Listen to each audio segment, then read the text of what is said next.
What's up? What's up? Episode 2, Dana White Contender Series, Week 2, Big Brain MMA 141. We've got my boy Subliminal MMA back after a big birthday, Week 1. How are you, sir? Yeah, all good, mate. It's good to be back. It's been a year since we did this last, obviously. Best time of the year. Yeah, best time of the year up until Week 5 when I got destroyed. Oh, yeah. Bruno Lopez, I'll never forget. But he redeemed himself last week. How'd you go last week? We'll do a quick overview. I only had one bet. I had half a unit on Ho at plus 160. I thought that was a decent number if it extended, but obviously that was not the plan that Square. that the other guy wanted. So yeah, that was it. But yeah, I didn't really like anything else, so I just had that one bet. But yeah, it was impressive. Fair enough. Yeah, I did the opposite. I liked Kavanagh, and I was just kind of talking myself into the line right before it improved. I was like, cool, can I give this guy 70%? I just really wanted to force it. And then he went up to $1.75 on BetOnline. So that was my one money line play. And then I played Bruno Lopez right after that. So the money line plays were good. So I won 2 money lines. I thought they were good bets as well, despite Bruno doing his best to lose. And yeah, and then unfortunately my big bet, the under 1.5 in the main event, lost by a minute and something. That was annoying because that was so finishable early. Like if he just took Schultz down, he took him down in round 1, but he just sat in his guard. He just advanced position, could have pounded him out at any point. But yeah, lost $500. It's no biggie. Could have been a lot worse if I didn't play those money lines. Could have just been a big loss on the under 1.5. But yeah, no regret. I passed on the Dang Hamed fight. That was a shit show of a fight. Dang kind of looked good. Hamed looked awful, and then they both looked awful in the fight. So, all right, you ready to get into it and bounce back, my friend? Absolutely. All right. So just like last week, in my opinion, the best fight is the first fight on the card. Billy Brown, Cody Haddon, 2 scrappers in bantamweight. Cody Haddon is, from Australia. He's fought at Hex. He's fought at Eternal. He's fought everywhere. He just hasn't fought in the beatdown promotion, which is the new cool promotion to be in Australia. You will see some of these Aussie guys, they're starting to fight there now. After my old mate Nickel. Yeah, he's scrappy. He's got a boxing background. He rips the body. He's fought 2 really good guys in Steve Erceg and Jarrett Wilbraham. He knocked out Wilbraham in round 3 with a takedown and slam and just pounded him out. Yeah, I think the guy's good everywhere. Good cardio, good everything. Steve just kind of gritted him out. In round 3, he was 1-1 going into the third, and he struggled to take him down, but he just kept pushing the pace. And yeah, he was young. That was in 2021, and he's 25 now. So he was 22, 25. Yeah, last few fights, a bit of a squash match. He's just running through these bums on the Australian regional scene, which is pretty common. And Billy Brown's the same. The best guy he fought is what's his name, Talbot, which everyone is creaming over that losing performance. It's fair enough. He was getting lit up, but he loves the war, and he was kind of pull countering, dodging. It was a sick fight. Talbot's obviously improved a lot since then. There's a lot of footage of Talbot, just being competitive with regional guys. A few years before he came into the UFC, now he's a different animal. And then, just all bums after that. Best guys is James Goodry in A1 combat, and competitive, won a 29-28. Goodry's like 3-2 now, lost 2 back-to-back. So I don't really like this A1 combat regional scene. I know you probably don't watch it much because you don't use BetOnline. I didn't either until then. But yeah, they're just all kind of very sloppy, overrated fighters. It's kind of like LFA prelim fighters. Even the champion, Juarez last week, he fought Delgado on short notice, and just kind of got ran through. So he was undefeated. So yeah, I mean, ultimately, just like last week, I favor the favorite, Cody Haddon. I do think he should be favorite. I think he's younger. I think he's Erceg, even if it was on short notice and upper weight class, I think Erceg and the guy that he fought right after that is better than some of the other guys that Billy Brown's fought. Billy Brown also, going a lot more to decision, a lot more extended. I think he's a bit hittable. I think he's a boxer mainly. Haddon, has a lot of submissions. All his amateurs are basically rear naked chokes. I think someone said he's a black belt. I'm not too sure about that. That'll be pretty impressive if he's a black belt at 25 and also has an extensive boxing career. But yeah, he's very good. I just basically think Haddon is a bit more of a dog. I trust him a bit more. He's got, to my eyes, I think he's a bit more proven. But yeah, again, same as last week. The line is a bit gone. Maybe improves last minute like Kavanagh. We'll see. Like Ho was a popular play. I see people playing Brand as well. So it could be another case where a tout smashes at last minute. But yeah, no, I pass at the moment. What about you? Yeah, you kind of describe both their styles pretty well. I mean, the line is coming in quite a bit. I think Billy Brand got up to kind of plus 160-ish, and now he's down to like plus 125. People, I think, do like the Brand side. I've seen quite a few people on Brand, and I see why. Like, I think it will play out close if it is a purely striking fight. I do think Haddon has the faster hands, and he throws combinations and everything. So I think, the counter game that Brand has might not help him here. But I agree. I think the line, I favour Haddon. I'm just not sure if the line is accurate, and like therefore I don't want to bet it. But I think with the grappling upside that Haddon has, he does go for takedowns in most fights, and I don't know. I haven't seen too much of Brand's defensive grappling. He got taken down a couple of times by Payton, but he worked his way back up. He didn't get held down or anything. But I think Haddon has better wrestling than Payton. But yeah, I'll see what the line does. I agree that Haddon should be favoured, but I'll see what happens with the line come tomorrow. I just realized I forgot to share the screen. Cool. That's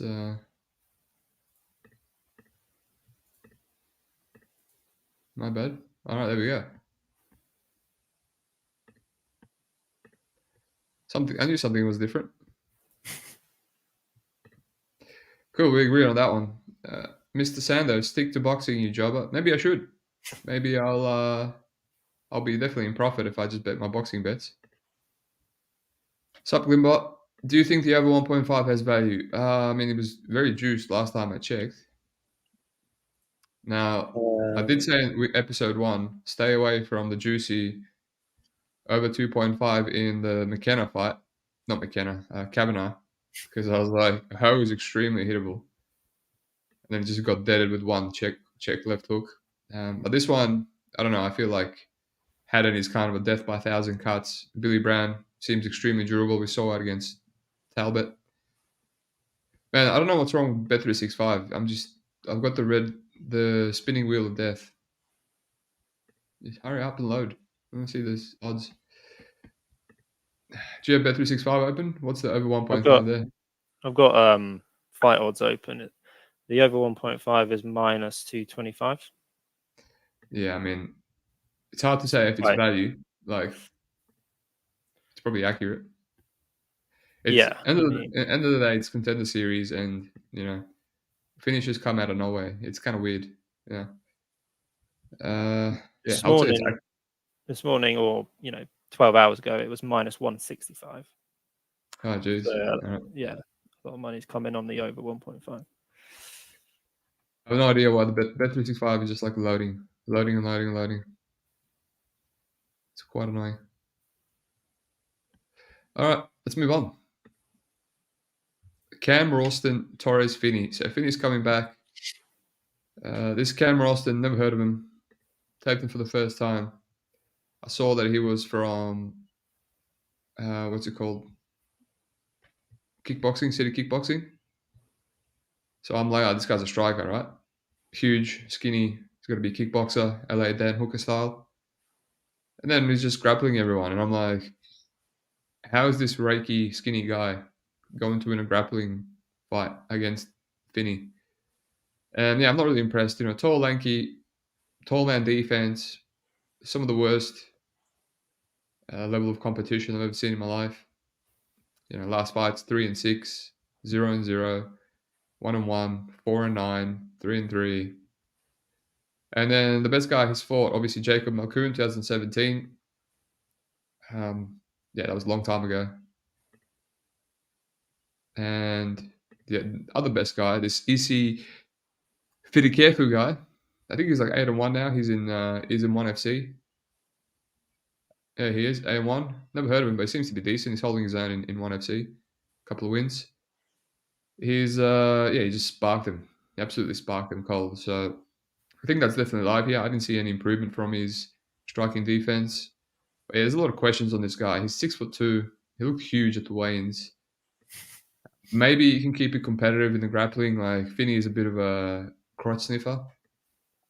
He can lose position here and there, but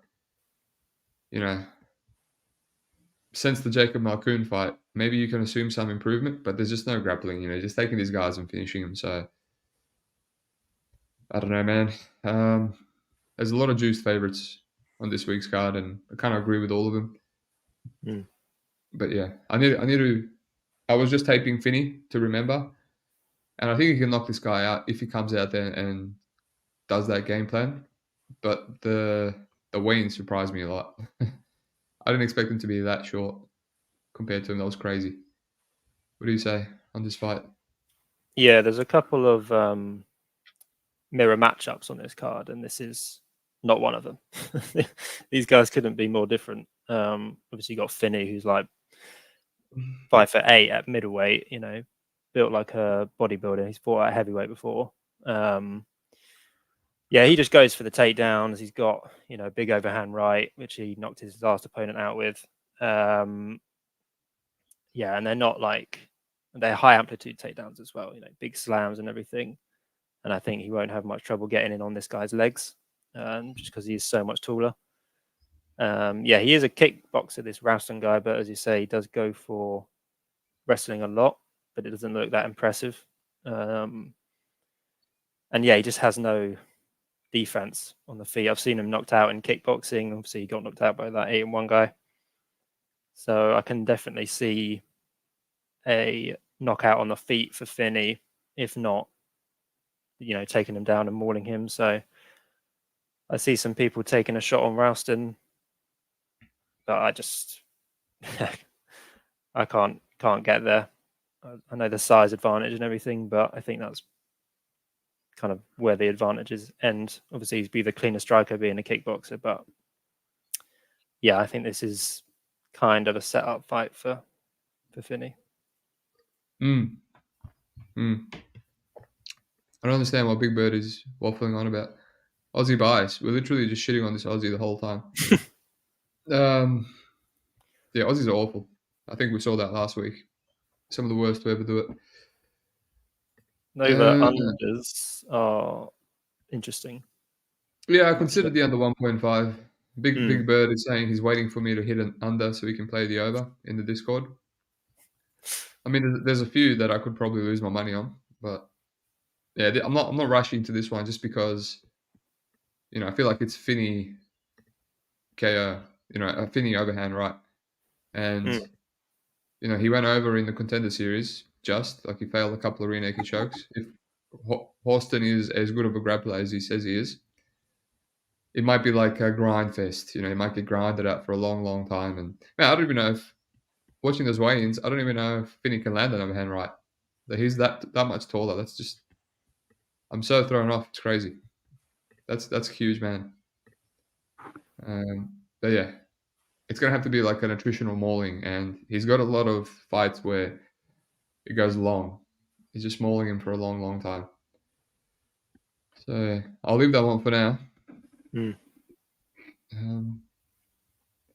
But yeah, let's move on to the next one. Maybe he's talking about this next one.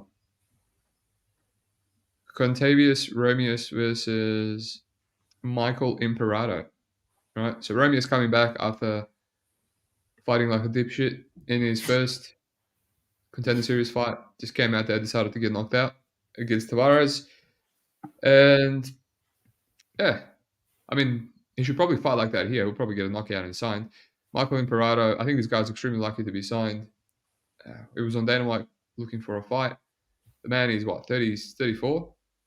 Apparently he was signed to the UFC back in the day, but he made a tweet or something and then Dana cut him, like before ever making his debut. Remember those days? Remember? I don't know if you watched. Remember when Forrest Griffin did a joke on Twitter and then had to apologize? And then Torres, one of my favorite fighters, I think it was Manuel Torres, the GOAT at bantamweight, did like a rape joke, and he got cut from the UFC as well. Isn't it funny watching like Strickland now on Twitter just go ham and nothing happens? Back in the day, it was like you said one little thing and the UFC cut you. And now Strickland's just going ham on Twitter. He's just saying the worst things, and no one gives a shit anymore. I just think it's funny. Anyway, so this guy's getting a second chance. I think he's extremely lucky. I think he got knocked out by Edward Wells, who's a Cage Warriors guy. Doesn't really knock out many dudes. He got stiffened, absolutely stiffened at featherweight, and then he fought Musa Toliver, who's 10-2, and that guy laid on him for 15 minutes, dude. And they gave the split to Imperato. I guess they gave it to him for like strikes from the bottom. I was shocked, absolutely shocked. And I get it, damage versus control, but there was no damage done from the bottom. It was just pitter patter, rabbit punches. And then he fought this Caleb Mostazuma guy in 8-5 and lost to him too. And he ran through Ricky Banderhaus when Dana White came to watch him in 52 seconds, and he ended up getting signed. So that's extremely fortunate. If they don't give him the split against Musa, he's lost his last 3 out of 4, and I doubt Dana signs him, no matter how good he looks. And his record is also 11-7, right? Pretty confident. So bit of good fortune for him. But good on him. He's in the UFC. Nothing against these old bums making it into the UFC. More chance for us to fade him. Although it's probably going to be like horrible prices, like all these other bums that have been signed. And I should say, Ricky Banderas, his whole career, he's been getting submitted. Leandro Higa took his back rear naked, choked him. Patchy Mix in 1 minute took his back rear naked, choked him. So all the styles kind of aligned for Old Mate to make it to the UFC. So again, good on him. But yeah, I think Romeus is miles better here. I don't think he's a black belt, but he has a really good armbar. Back in his early career, he would get taken down, he would lose position, and he would have back and forth crappy fights. He would win by being more physical.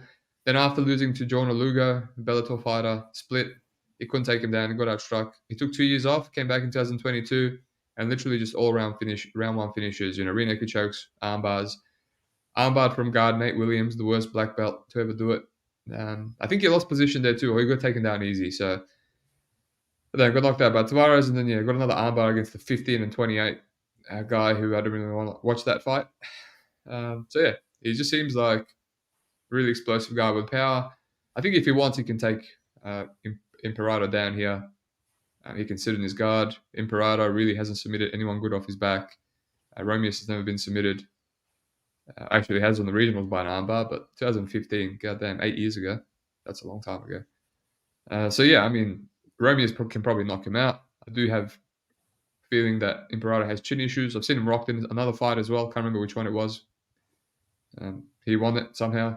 So you can sit on him. He can knock him out. I don't know if he can submit him. I don't think so. But this is the other under 1.5 I'm kind of considering. But, it's just like, is he going to sit on him or is he going to brawl with him and knock him out? Is Imperato going to take him down? And then there's a bit of grappling, and then Romeus is going to try and rely on his armbar from guard. Again, I think Imperato, that's his best strength is the grappling. I don't think he's going to get submitted. So yeah, that's where I'm at. But I think this is a squash match. But like every episode, I got this weird feeling like the dogs are going to come through. That's just Contender Series. I've been doing this 6 years, and sometimes you got to trust your gut, but I don't think so. I don't think he's going to do it. What do you think? Yeah, Romeus will always be the GOAT for fighting how he did versus Ramon last year and cashing that plus 200 main line ticket. That was hilarious. But yeah, I remember breaking this guy down with you last year. Yeah, I agree that this is probably a bit of a squash match, but obviously the money line price reflects that. This Imperato guy, yeah, he's just not very good. Yeah, he's got gifted the decision versus Tolliver. Not sure how that happened. Got absolutely flatlined by Edward Walls. So I think Octavius can do the same. You know, he is aggressive, as we saw, on the feet. Decent boxing. I think he can hold his own on the ground. The over and under 1.5 is interesting. The over is plus money still. The Romeus inside the distance has been slammed a bit. It's now minus 200. Yeah, by Chalk Chaser Bird, Big Bird. Oh, did he? Oh, okay. Absolute dog. Yeah, I mean that's probably hits, but it's just whether it's under or over 1.5 rounds. Yeah, I can't bet the money line for Romeus, but I think he rolls. Yeah, I might parlay it. Maybe we'll see. We'll see. I mean, there's not much. You just kind of have to figure out some props on this card. It's quite juicy. The dogs are, in my opinion, the dogs are not inspiring much confidence. Although, I mean, if you're Evan, you think completely different. My boy Evan just coming off a good pay-per-view, just played all of them. Played Roston, played Cunha, and I think he played Imperato too. Oh, no. Not Cunha. I mean, I don't know which. I'm not laughing at him. I'm just the dog. That slate of dogs is just like, who do you laugh at more? Right. But what can you do? All right. Speaking of Cunha, we just laughed at him, so might as well introduce him. Rizwan Cunha versus Hugo Cunha. Yeah, two heavyweights, two fat heavyweights that not as fat anymore. But Cunha definitely is fatter now. He fought against Santos in the first Contender Series fight, and just got him out of there round 3. Struggled to take him down for a while, and then just when the guy gassed. Favorable matchup. That Santos guy usually has all finishes. And I remember, I think I poked him. I poked him as a huge dog, and I thought it was 1-1 going into the third. I think he won round 1. And then, yeah, just broke him. Oh, I actually had overs. I had the over 1.5 with my boy Gianni. And then I had the over 2.5, and it was like a huge number. And how much did I miss out on? Quite a bit. First minute in round 3, but man, when round 3 started, I'm like, we're getting there, boys. I'm going to hit the both bets. Anyway, then he went and submitted Anthony Hamilton, and then I actually faded him against Renan Ferreira. Right, Ferreira was a huge underdog, and my boy Ferreira has been coming through. Coming through against Goltsov, and he's a good underdog to back because he's got one punch KO power. And yeah, then Cunha comes in there with a 6-pack, and for the first time in his entire life, he's literally the fattest guy on the regional scene, and now he's just literally jacked. And I'm like, wow, what happened here? At 31 years of age, had 11 fights before that, always fat, and now he's jacked. Obviously, pops for PEDs right after that. No one gives me my money back, of course. That's standard. And now he's a little bit more fat again. Not as bad as he was in the first Contender Series fight, but definitely off the juice. That's what I was waiting for. Cunha as well, really fat. And then last few fights, he's really skinny. This guy lost a lot of his gut, man. But yeah, his fights are just kind of. I don't know if he has does he have a good jiu-jitsu background? Is this guy like a black belt or something? Cunha, yeah, I believe he's a black belt. Yeah, I see like he's got a grappling photo on his topology. And I know like all the commentators are talking about his wrestling, but I'm not really impressed with his wrestling. It's like, I thought he'd be more of a Brazilian jiu-jitsu guy. He's got a few subs, the arm triangle choke over Neves. That fight as well, it's like, didn't try to take Neves down all round 1. Gets dropped. And then Neves takes him down with ease. This guy's a boxer.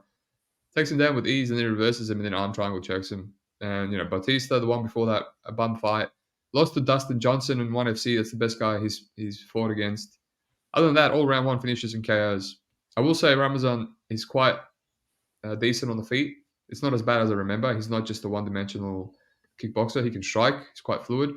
he seems incredibly durable. You know, the fights that he lost to Stostrich and Justin Willis back in 2015, he got out grappled. But yeah, I mean, he just seems like a minus EV guy. You know, he's a bit more cleaner, better position, second appearance on the show. Kuna is just, I mean, I'm going to go back and tape more than 3 fights of his, but I don't know what I'm going to get out of him. They're all round one finishes. So those 3 fights is just, you know, one of them really bad cardio, the other one a bum, and Neves. I mean, if you can't beat Neves as a grappler, don't know what to tell you. So yeah, I mean, I get it. It feels like a dog or pass. I haven't said dog or pass once yet, but it has to be. It has to be just because Kuniev is minus EV. Like minus EV. It's grappler versus grappler. He has no power. He's probably going to struggle to take Kuna down, even though Neves didn't struggle. It probably caught him off guard. Yeah, I'm sure the overs are good here, but my bet 365 still won't load. But yeah, what do you have on this fight? Yeah, this What's fight the- is not like, it just doesn't seem very contender friendly. I don't know why they keep booking these fights, which are going to be, before the fight, they're going to be horrible fights. Yeah, and then Dana White's going to complain about it, and then it's like, Yeah, oh, really? Well, I know they're desperate for heavyweights, but like these are the heavyweights you choose. I just don't understand. Yeah, I mean, Kuniev is minus 600. But at the same time, I understand it. He is better on the feet. Kuna does absolutely nothing on the feet. He has no striking. Well, he has striking, but he's very low volume. And you can tell he's just kind of learning it as he goes. Kuna obviously likes to get the takedown. Normally goes for a single leg, but I highly doubt he's getting that on Kuniev. Yeah, I just think Kuniev's going to push a pace like he always does, wear him against the fence, all the things that are anti-contender. He seems to have good cardio. That one fight that went the distance for Kuna in one, he slowed down a lot in the third round. He didn't really do anything in the third round, just got pieced up at range. So, yeah, I don't really know how Kuna wins. I'd love to hear someone's take on it if they've bet him. we'll ask Evan. Okay. I mean, he's a massive dog, so I'm not gonna. Yeah, I mean, yeah, It's to heavyweight, me, and he's a massive dog, right? yeah, it's just the Kuniev,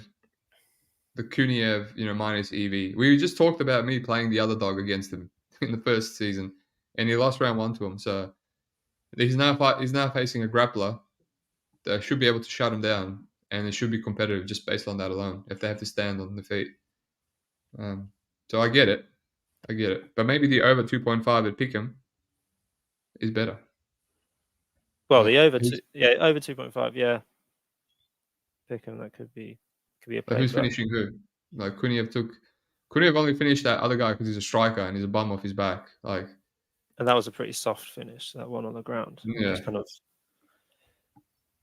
And yeah, Kuna's not really dangerous unless he can get to full mount, and I don't see that happening. even then, I don't think he's submitting this guy. Like, Yeah. yeah, he's just gonna be a Dagestani guy on bottom, like staying calm. And Maybe the heavyweight armbar is making a comeback. We saw with Tybura. yeah, maybe check it. Has he been training with Spivak? Because that could be very bullish. Yeah, nothing on the monoline. I can't bet the dog. But yeah, the over 2.5 could be something. But then it's like heavyweights. Then none of them have real like power.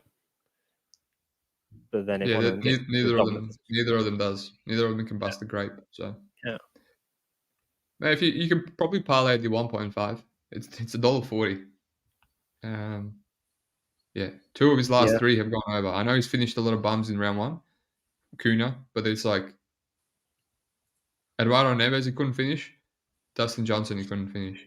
So I don't usually parlay totals and stuff, but 1.5 $1.40. He feels like he should be like $1.10 or something. All right, let's move on. It's a horrible fight.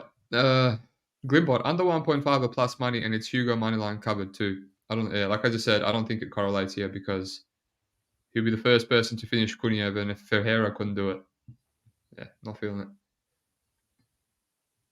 it. Local man shakes fist. He got kicked off PFL for smorgasbord or steroids and realized he needs to find an organization with chat-friendly philosophy. Correct. Or Walker. What does this mean? It's confusing. Maybe you forgot a comment. Alrighty, main event. Good fight, but it still has another feel to it like last week's main event, right?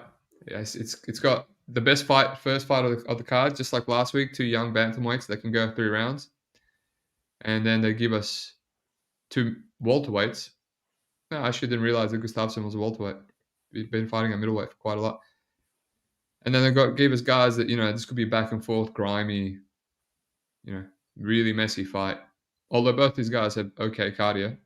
It's not like Malik and Wes Schultz. That was such a funny fight. They were both dead 2 minutes in. Cool, my camera just turned off. Can you still hear me? Yeah. Okay. Yeah, I've been having issues with this camera the whole day, the whole morning. Something just moved and turned off, so I'll keep going. Yeah, I'll be honest. I have to go a little bit deeper. I know these guys. I've actually taped the majority of both their fights. Gustafsson, Schober, Tunium, Ludenbach, Hosek. Yeah, I pretty much taped all these fights.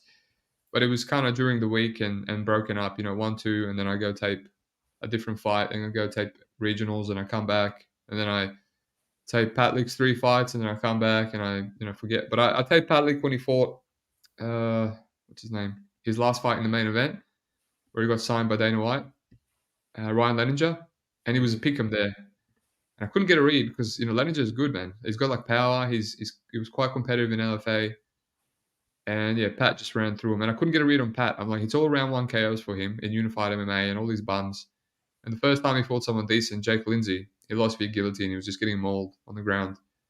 So I can't get a read. And yeah, obviously Pick'em was a lot of value. Ran through him in 1.3 minutes.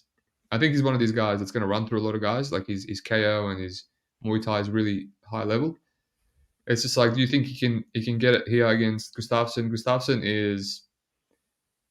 Yeah, I'm not really impressed with this guy's grappling, man. I don't think Gustafsson also has a good, a fan-friendly Dana White Contender Series style. If you watch his fights against Tony Lampion and Jalton Ludenbach and Damian Yankovsky, that's a lot of grappling in that fight. And it's a lot of cage push.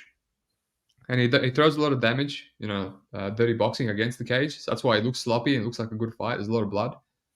But yeah, he just struggles to get takedowns, and it's a lot of time against the cage. And whenever they break up, he throws a few punches and then back up against the cage. So I'm like, oh, I remember this guy being a lot more exciting than this. And yeah, losing to Ludenbach, not really good thing. Jalton, the GOAT, got signed and then cut the same day for admitting that he was on steroids. But yeah, I think he's a bit overrated. Losing to Damian Yannikovsky in KSW, sure, you can say that's not the worst thing. Damian just fought for the KSW title. But I think he's a bit of a limited fighter. They're just two brutes. They're trying to wrestle each other. But if you look at his amateur scene, I'll bring this up because it's pretty cool. In 5 days, in 2018, he beat Dominic Hamburger, current mainstay in KSW. He was meant to be on this season's Contender Series. Then the next day, he beat Stanislav Lebanok. Then the next day, he beat Christian Leroy Duncan. And the next day, he beat Joseph Luciano, who's like one of the best Aussie guys out there. He's 8-2 now. Trains with Jack Jenkins. And then he lost the next day. He lost to Jamal Madzidov, who's like 5-0, and he's like a 10-0 amateur now. So this amateur run of Leroy Duncan, Hamburger, Luciano in like 3 days, he hasn't done anything in his pro career as good as that. So yeah, I think this is a binary fight. I think Pytlik can KO him. Gustafsson extremely hittable. It's going to be messy. He's going to come out there swinging. You can probably get some grappling off on Pytlik, but that loss to Lindsay was in 2019. And yeah, that's since he's come back, 2 round 1 KOs. So you have to assume he's improved a little bit. He's been grappled in his earlier fights as well, but he's just kind of really good at getting up and working his way off the cage. Like obviously he's a Muay Thai background, so those guys are good at pummeling and throwing elbows and knees in the clinch. It could be one of those boring fights where there's just a lot of damage in the clinch between both of them. Gustafsson's pushing him up against the cage. Patrick's like trying to reverse and land elbows. But I think at distance, Pytlik's gonna light his ass up. He's so much cleaner, so much more technical. So I'm leaning the dog. I'm surprised that he hasn't come in a bit. Uh, I'm. I just had that gut feel right before I went live. I'm like, maybe this is the play that I want to play. I was leaning the juice under. Maybe that's what Pierce is talking about. And no, not working. And yeah, then it got steamed, and now the under is a decent price. So people play the over here. So I have to dig deep. As I said, I tape most of the fights, but I just keep going back and forth. Like when you tape one fight and then you go to a complete different organization, and you come back and tape it again, it's like you forgot what you taped and stuff. So I have to go deep, but I'm really leaning Patrick here, Pytlik, and maybe his KO prop, but Gustafsson's never been finished, so I'll look into it. There's a few things that I'm interested in: the under, the money line on the dog. What about you? Yeah, I agree. I really like the underdog here. There's a lot of, well, not a lot, but there are some assumptions obviously we have to make. He's only had 2 fights in the past 4 years, and they've both been round 1 KOs. But from what I have seen, he's definitely the more polished striker, as you said. Gustafsson, he starts fast and pressures and everything, but it's quite sloppy. He's hittable. He mixes in the wrestling and wears on guys, but he's not overly impressive. And we've seen it many times. Guys that tend to wrestle or cage push in the regionals, once they get on the contender, they abandon it because they want to get signed. So they kind of choose to stand at range and strike. And I think if he does that, I think this line looks ridiculous. Like Pat is over plus 200 at the moment. So I don't see, if it is a purely striking fight, I don't see how that's not value. I was quite tempted a couple of days ago at the over 1.5 because it was about plus 140. And I thought, I might be able to get the, fight starts round 2 at even money or minus 120 or something. But now the over 1.5 money's come in, and it's probably going to close around Pick'em, which is probably accurate. So I'm not too interested in that anymore, but I definitely like, now that money seems to have continued to come in on Gustafsson, and Pat's kind of up to plus 220. I think that will probably be a play for me. He's just the more polished striker. And if it is a slugfest, I think although they're both durable, I think I favour Pytlik for that. But it should be a banger of a fight. I'm looking forward to it. This one and the first fight of the night, I think, are the best fights on the card. And yeah, I think I'll bet Pytlik. I'm just watching the line at the moment. But this is another confusing fight because what does Dana White always says? He always says, I'm not looking for 35-year-olds, or I'm not looking for, and then this fight, main fight on the card is a 33-year-old versus a 35-year-old. Did you watch the Looking for the Fight episode? I skipped to the bit with his fight. And I think he even said when he was signing him, I'm not looking for 35-year-olds. He was saying it all episode. He was saying it all episode. And then he signed Imperato, who's like the worst guy in the UFC in recent times. Yeah. And then Pat's fair. It's like at middleweight, it's like I don't mind that, 35, you're a KO artist. Some people just blossom late, You see soccer and stuff, like soccer, like people are playing, like athletes are playing later and later. I don't mind, like I wouldn't just kick someone out just because they're 35, if they're like really good. No. So I don't mind it. If he gets it's not like he signed him to the UFC. If he gets a round 1 knockout over Andreas Gustafsson, then it's like, all right, this guy deserves to be in the UFC. He just KO'd one of the better regional dudes. Yeah, fair. But yeah, it's just Dana being Dana. I think he had to sign someone for the show, like looking for a fight. Yeah, and his wife didn't his wife like like beg him or something to sign him or something. I think I saw Yeah, on the she's like, episode. if he gets a knockout, can you sign him? You have to sign him, yeah. Then again, he's the one that got the knockout, so still have to do the job in there. Um, They were watching one of DDP's mates, Hume. They literally came for him, and he had a stinker. He wanted to be a boring decision, and they didn't sign him. And then mm, they ended up signing the 35-year-olds. I think they needed to sign someone, so they're just like, fuck, we came here for this prospect. He's awful. But yeah. that Hume guy ended up being signed on the Ultimate Fighter, and he lost as well. So Oh, he's did not he? good. Yeah, Oh, he lost I actually watched that. one of the guys that are in the finale. The finale's this week on the UFC card. They're all on YouTube if you want to watch it. Yeah, no, I have been watching it. Is it the Canadian guy? Was it? No, he's South African, Oh, the South African guy. Yeah, Matt Hume or something.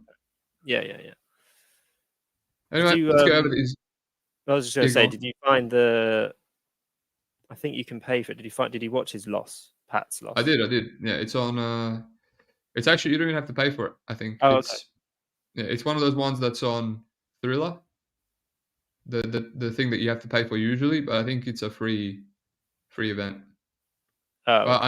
I ended up getting my membership back. I just canceled everything because of the wedding. I was like trying Mm, to save every single cent, and then I'm like, okay, for content. When I saw two of Michael Imperato's losses were on the Thriller thing, I was like, all right, it's $7 a month. Like it's really, I'm not gonna not be able to pay for a wedding because of a $7 per month thing. So I just I added it back just for contender series. There's a lot of I reckon a lot of these regional guys are gonna be there. is Yeah, he that the was. same? Is that the same place to watch his round 5 knockout?